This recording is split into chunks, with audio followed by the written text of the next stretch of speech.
I want to tell you just a few things about my experiences with Benson. Well, he was very, very, very powerful. So when I was with him, I was there for 2 weeks in the 80s, mid 80s. We were in Lagos, Ibadan, Kaduna, and it was powerful what God did. But that man of God, very anointed, like beyond what I've seen in my lifetime.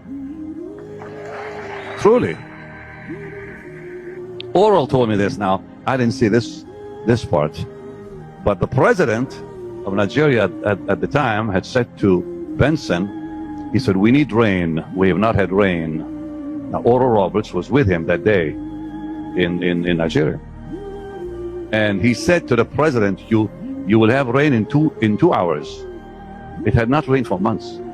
He said, "You will have rain in 2 hours," and Oral said it poured in 2 hours. You know, you just don't see that. But that man, I will never forget.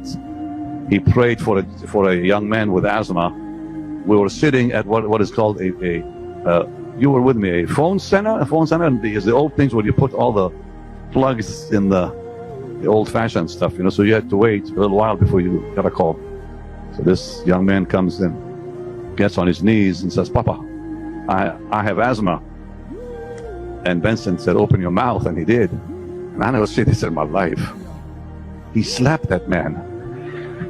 He says, "You're healed," and he just slapped him like hard. Wham!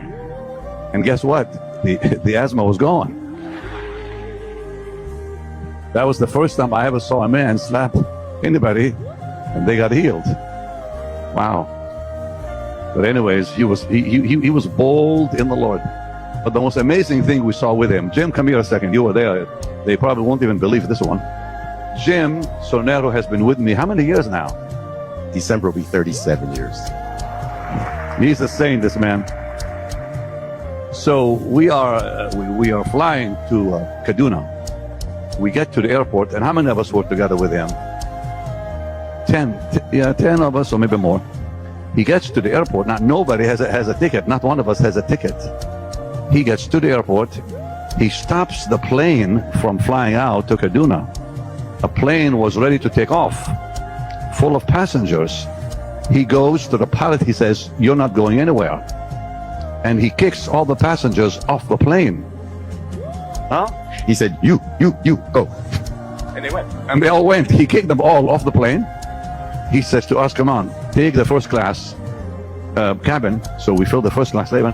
And then he goes down, and there's a line of people had been kicked off by him. And he says, "You go, you go, you go, you go, you go." And they